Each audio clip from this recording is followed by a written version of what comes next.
It's spring cleaning time and I am vacuuming everything this year, even the creepy attic. Why? Because I'm a Dunkin' Rewards member, so I get ahead by using my rewards as fuel, and fuel it does. And now you can get ahead too. Dunkin' Rewards members get a $3 medium cold brew every day all month long, like the new caramel chocolate cold brew. Not a member? Join on the Dunkin' app. Dunkin' Rewards. Save them, stack them, use them how you want. America runs on Dunkin'. Limit 1 per member per day. Additional charges and terms may apply. Participation may vary. Limited time offer.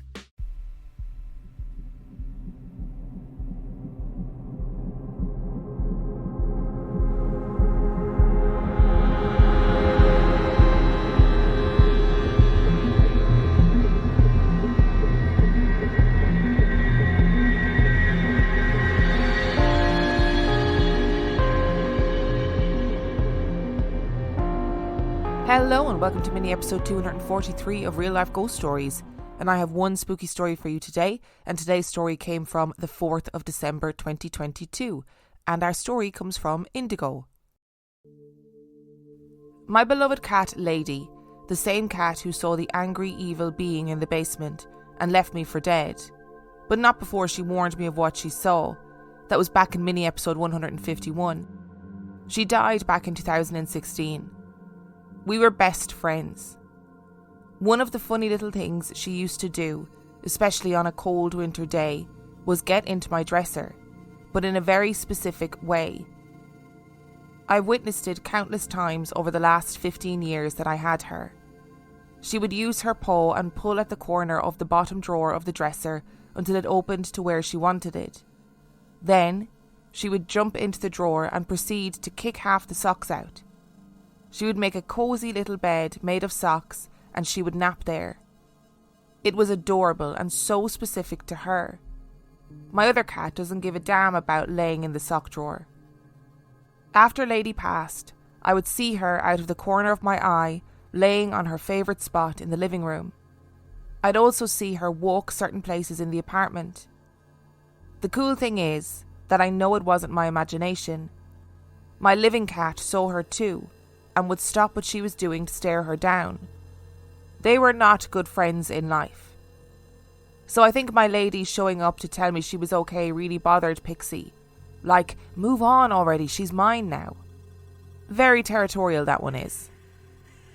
One of the ways she would let me know she was still with me after passing is by opening my sock drawer the same amount as she always would, and my ghost cat Lady would kick several pairs of socks out onto the floor, just like she did before. I was heartbroken when I lost her. She was my dearest friend and nurse cat. I feel some people might think that is a strange title to give your cat, but this girl always knew when I was sick, depressed, and just not feeling myself. She was always there taking care of me with her presence. As I'm sure you know, your fur baby and you often have a very special understanding and relationship. You get each other. Knowing she's still with me is a real comfort, even if she doesn't mess with my sock drawer or harass Pixie anymore. Back in the early 2000s, I lived on top of a hill. I also worked second shift and more often than not drove one or both ways to and from work in the dark. I'm a night owl, so I was not tired. Also here I would like to mention that I do not now, nor have I ever done any kind of drugs or drink alcohol at all. And I was always wide awake with no history of hallucinations. I saw the same thing every night for 3 nights in a row. I cannot for the life of me understand or figure out what it was that I saw, but I know I saw them clearly, vividly, vivid and clear enough that I could draw them in my sketchbook. If anyone has any suggestions, I would be open to speculation, and if anyone else has seen anything like this, I would love to hear about it. It's 20 years later and I'm still at a loss for an explanation. 20 years ago, I was driving to work from on top of this hill. It was dark out, but not late. There were plenty of cars and people.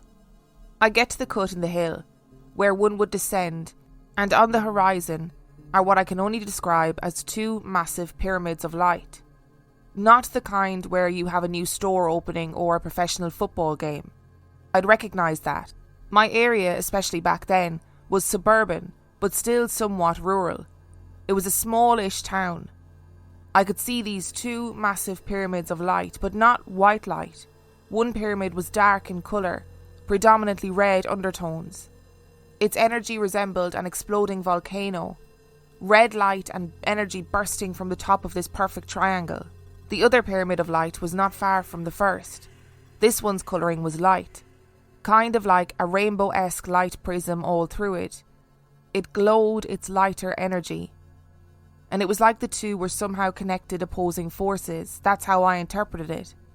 I thought I was seeing things. I rubbed each of my eyes to make sure it wasn't a trick or hallucination. I thought maybe it was a trick of the light bouncing off my windshield, but no. They were there. And I seemed to be the only one to see them. I didn't ask, but if crazy shit like that is going on and is visible to all, people are going to talk. I think to myself that surely this is my imagination and I will never see it again, but I saw the exact same 2 pyramids of light in the same place again the following 2 nights. Nothing on the news or radio. Nobody talking. I was the only one to see it and I kept it to myself. I've never told anyone. I would likely be made fun of.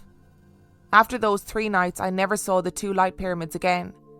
I've tried to do internet research on them in recent history, but I've yet to find anything that resembles what I saw.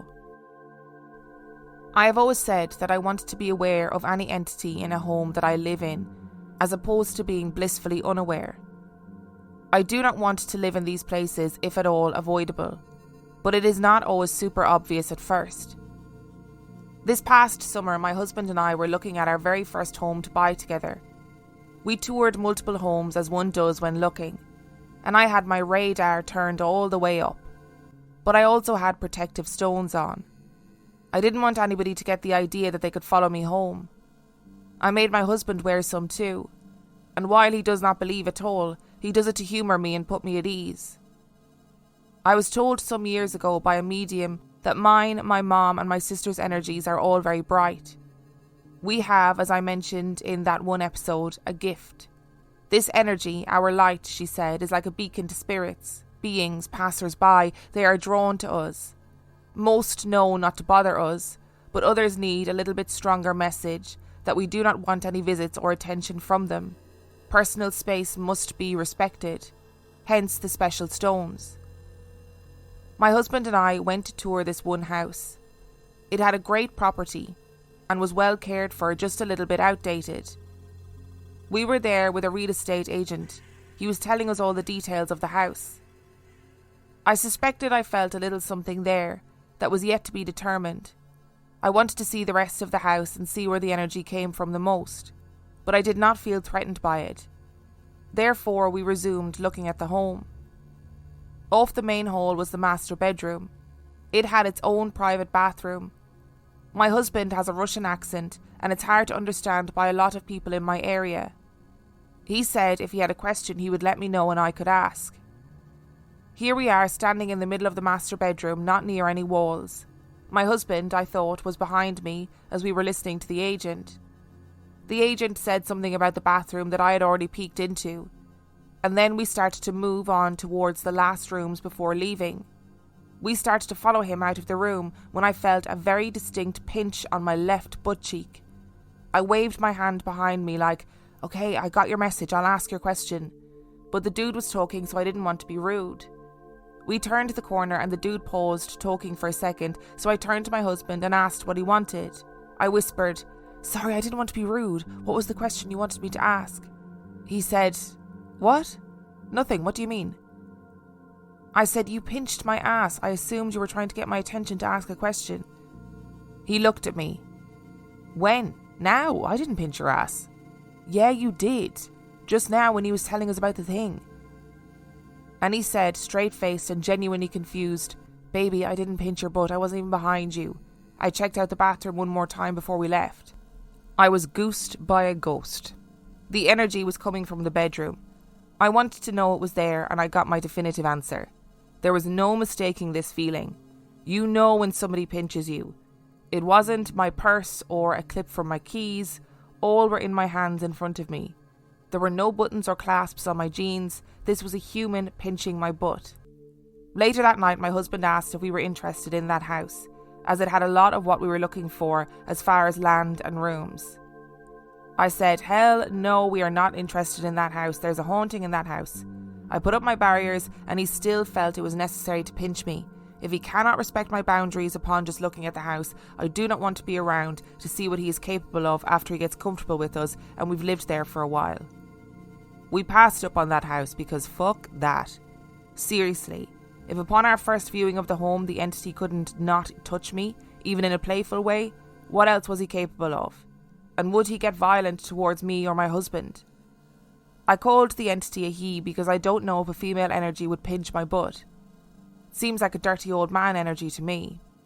The house we just bought and moved into seems to be much better, though I feel sometimes my imagination gets the better of me. I'll let you all know if something's up with this one. So far so good. This one is a little different. Years ago when I was 25, much to my shame today, I moved to New York State with my 2 cats to be with a guy I had known for less than a year. Later he became my husband and later he became my ex. Stupid, I know. The house we lived in was a bit older, very large, and split into 3 different apartments, one on each floor of this house. Our apartment was the middle one. My ex worked 3rd shift as a security guard, so every night I was home alone in the house. I had not lived there long, maybe a month. My cats and I were still getting used to the sounds of the house. He left for work with his lunch, as always, and shortly after I went to bed. I was laying in bed dozing off when I heard a really loud bang, like a door slamming shut, and it sounded like it came from our apartment. My eyes shot open. What the hell was that?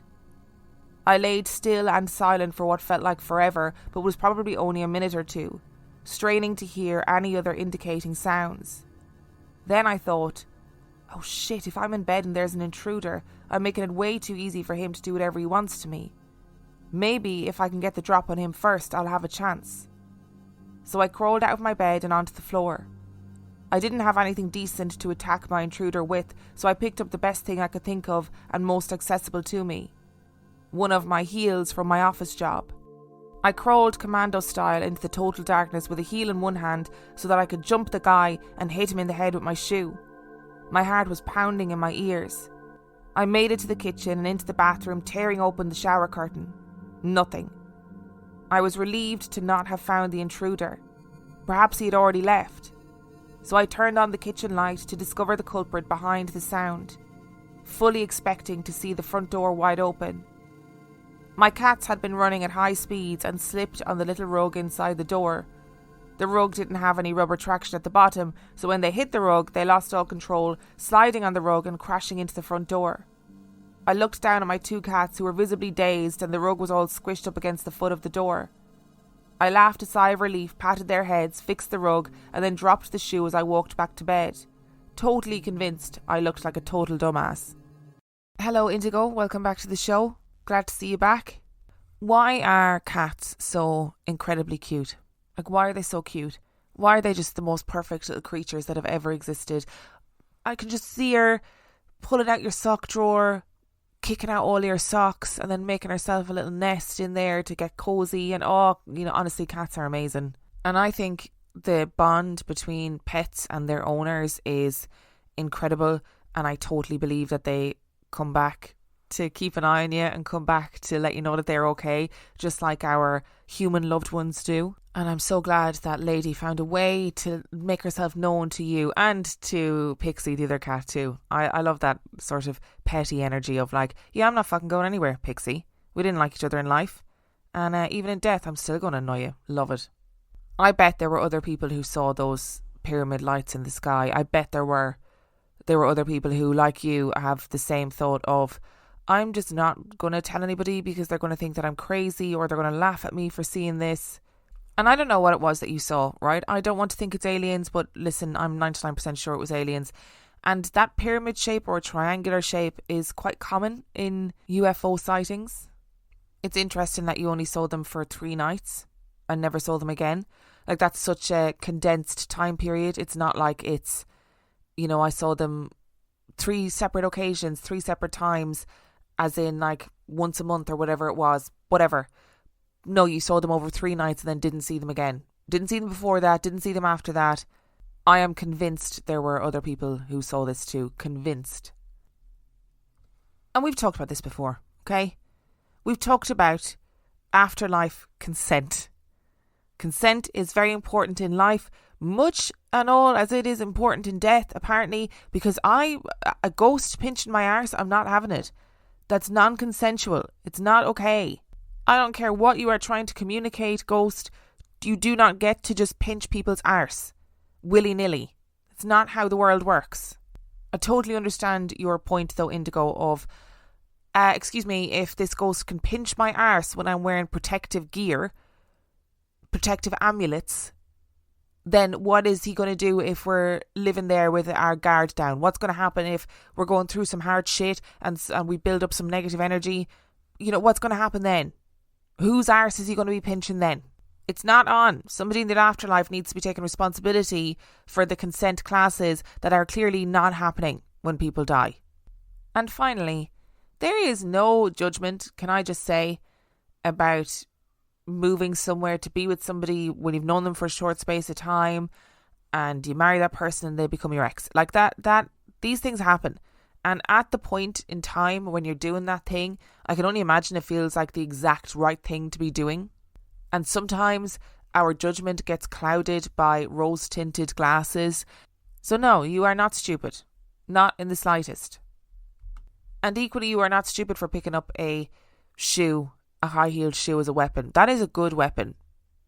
When weapons are not forthcoming, a high-heeled shoe offers both a clobber and a stabby-stab mechanism. So I'm pretty impressed with that.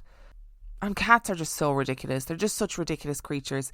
How many ghost stories have been caused by cats? Real life living cats, where they've done something stupid or they have done something that is petty, because cats are very petty creatures, and the humans involved think, oh my god, the house is haunted, and the cats are like, ha ha ha ha, the house isn't haunted, it's just me. Thank you so much for listening to today's episode. Thank you to Indigo for sending in your wonderful stories. Remember, Indigo's story came from the 4th of December 2022. If you would like to send in your story, you can do so by emailing it to reallifeghoststoriespodcast@gmail.com. You can also check out the website reallifeghoststoriespodcast.com. And if you are desperate for extra content, you can sign up to Patreon. That is patreon.com/reallifeghoststories, where for $5 a month or $2 a month, you get access to heaps of extra content, as well as every single main and mini episode completely ad-free. And on that note, I shall see you next time.